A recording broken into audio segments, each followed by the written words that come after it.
I wanted to be with you people on a Christmas day. It never happened before. And it is so chanced that I have to be here with you today and on the New Year. Something good has to happen, I hope, next year. Some good luck has to come.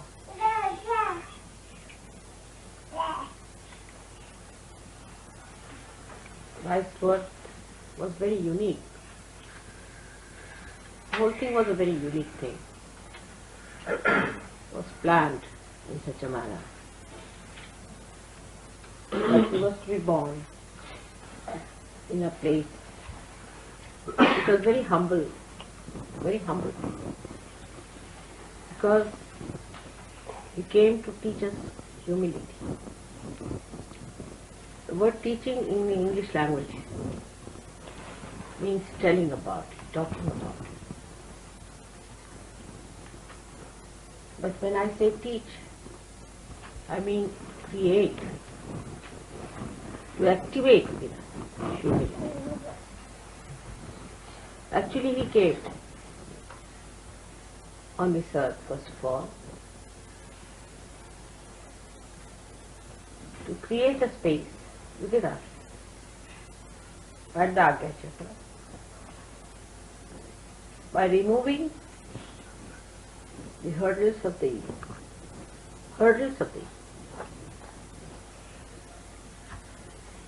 He had to talk of humility that time, because Romans were ruling and they were very arrogant, very crude,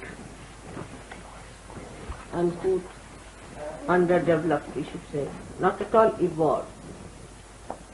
Like, we can say some of the animals which came into being and were thrown out of the evolutionary process later on, because they were useless, they were too aggressive or too big for their size, or some sort of a thing like that. In the same way Romans were. If you see their body, even now, painted sometimes, you find that it was not like a human body. It was like some animal. The muscles and all that was very good. There was no softness, no roundishness on their faces. So this ego of Romans affected everyone whom they ruled. Because when you have somebody as an ideal before you, and always people see who dominates them, and such person becomes their ideal. So you start imbibing that kind of a character within yourself. You see somebody who is condescending, you also become suddenly condescending. You see somebody who is very egoistical and tries to show off, you also put up airs. You can see this every day happen, that a boss comes in who is a very, very airy person. Everybody in the office is like that. And that's how Romans affected the people in those days, by creating their own ideas. People thought they are the ideals, they are the best, because they had produced results according to them. They were so powerful, they thought this was the power. And that's why they followed their methods, many people who were not even Romans. Another humbler group was affected because they were hurt, their ego was hurt. So they became equally violent, in the sense that they were so touchy that you could not say anything to them. They would just come and bark, frighten you. This kind of character is very dangerous also, because that gives you some sort of very bad disease. It can give you leprosy. People develop leprosy with that kind of character. If you develop a barking temperament of a nature by which you just jump at you. Nerves become absolutely sort of shattered. And the leprosy is the disease of the nerves. Those people who always keep themselves under such strain and jump at every person who comes along are very dangerously placed as far as their nerves are concerned.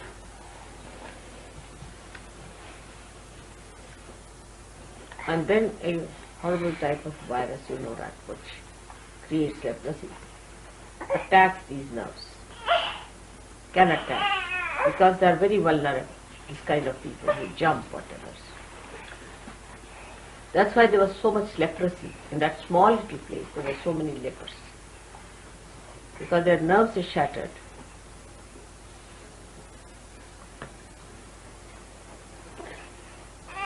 In those circumstances, Christ was born. But he was not only born just for Romans or for anyone, but he was born for the whole world. Because ego had started growing in human beings at that time,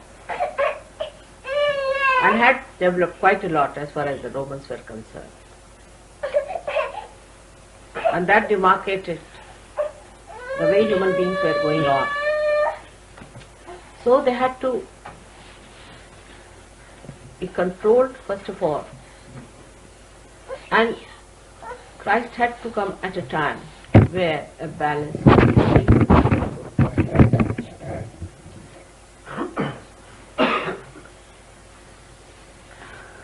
So the first thing that was said about Christ throughout in all this music and songs you have heard now is that peace on earth. He came to create peace on earth. That's only possible when you are in balance. First of all. Secondly, when you are realized. Both things should be. If only you get your realization and there is no balance in you, there cannot be. But peace never means in any way is a personality that recedes, runs away from situations, escapes. It does not want to face the reality. Never means that. Christ is pictured very differently from what he was. He was the strongest personality, the heaviest man. And he would not stand any nonsense. Nobody could take liberties with him. But he would not himself take liberties with others. Of course, no question. Extremely compassionate, extremely kind, but very powerful. This is the balance.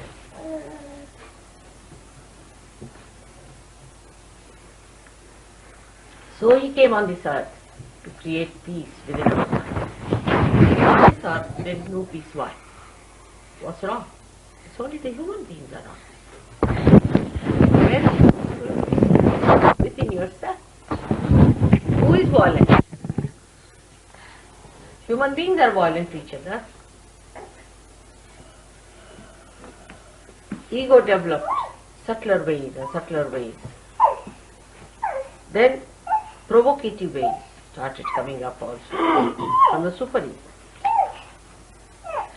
Sly methods from the super ego. The conflict started. And at that time, to overcome that conflict, the best thing was to create a space in Agya, in the center, in thoughtless awareness. That's how Christ had to come on this earth. The birth is very, very symbolic. Because he is nothing but Chaitanya, he is nothing but the word, as you call it, Logos. I don't know what all words you have got in language. The Shabda, as they call it, the Omkara. He was to be born in this way because he had no body.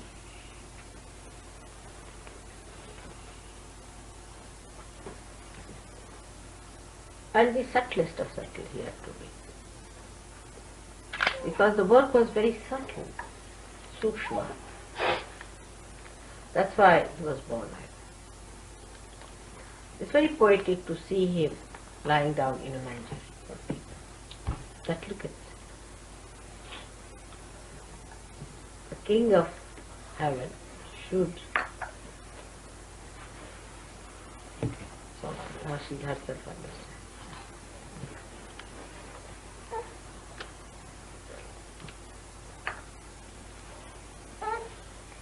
Don't go near that.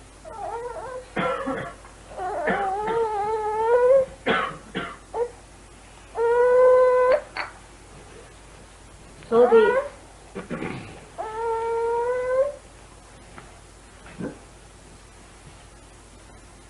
story of his birth was very interestingly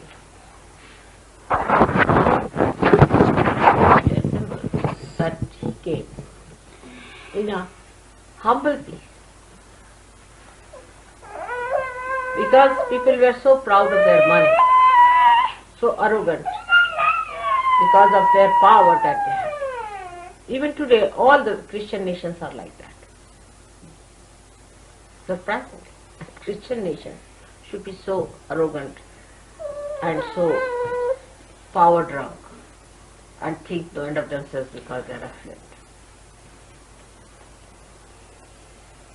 Think of the Christian nations being very poor. Do you think they would have had racial problems?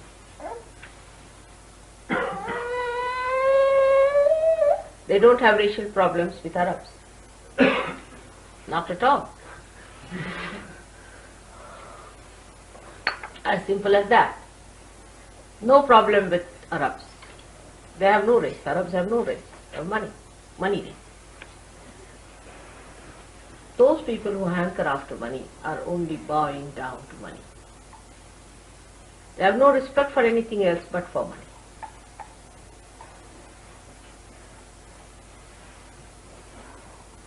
Those who have money and think of money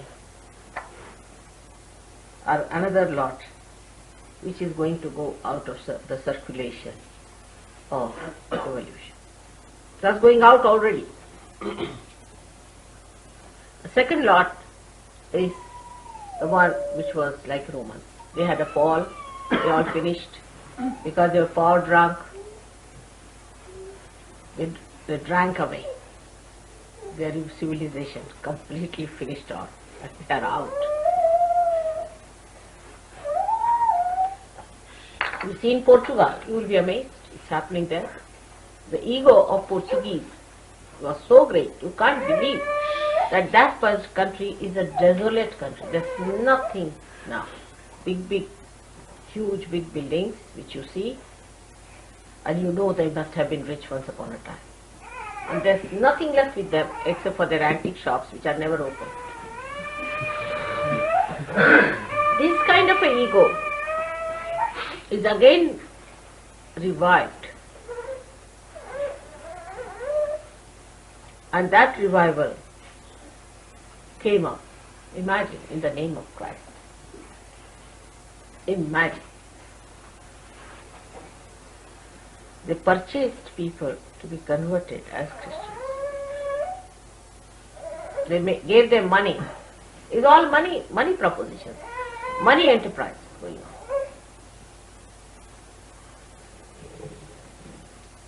Jews the same, then the Christians the same.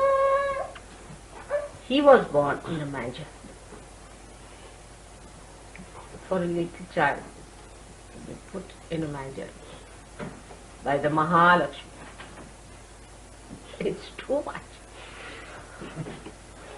See how symbolic it is. Mahalakshmi.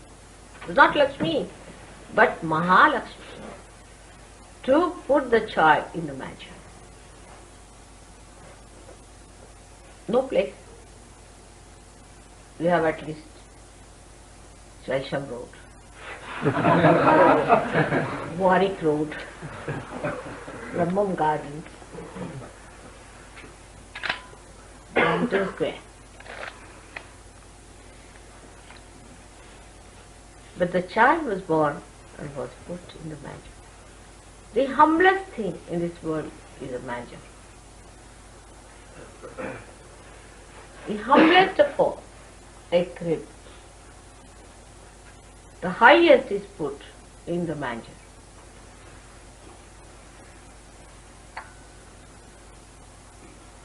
So, what do? We think we should also sleep in the manger. We become like Christ. There are people who believe in such nonsensical things. They think that, you see, if they have all the money, they drink, do all kinds of things, you see. I met one man one day who was all drunk, lying near a church, saying, I am Christ, I am Christ. He must have got this idea that he is lying there because he is very humble. This kind of ridiculous caricature of the whole beautiful symbol is followed everywhere.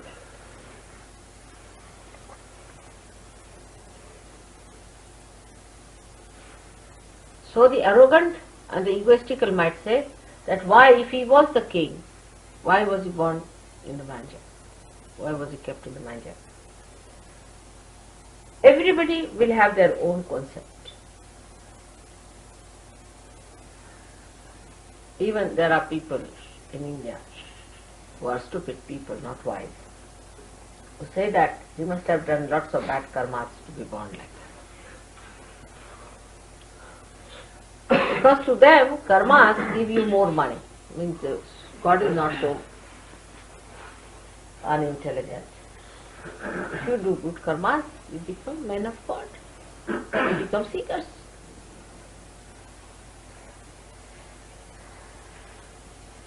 You get the blessings of God by your good karma. You become religious people, not moneyed people who can go to pubs and waste their lives. This is the idea they have got, that by doing good karmas you become rich and become even worse for next life. Some people may believe that. But he never did any karmas. He was in a karma himself. So no question of his punishment and all that, it was just a drama. But very symbolic it is. Now see, a little child put in the manger, no comfort. Can there be a comfort in a manger? Think like that. All the Christian nations are after their comforts. Aren't we? What we think is not comfortable, it should be comfortable. Christians should never seek comfort. That is one of the messages of Christ's birth.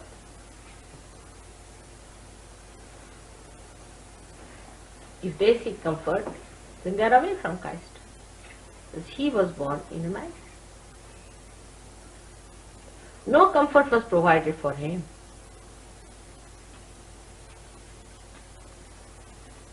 But that doesn't mean that you should assume some sort of a funny habitation. It doesn't mean that also. I mean, I have to tell the other side of it, you see. Copying him is not the way. It's not the way by copying him that you will become Christ, but by imbibing his qualities within you. I have known people who live in a pigsty, but once they get to a better life, they want everything else. So imbibing the quality of humility and adjustment.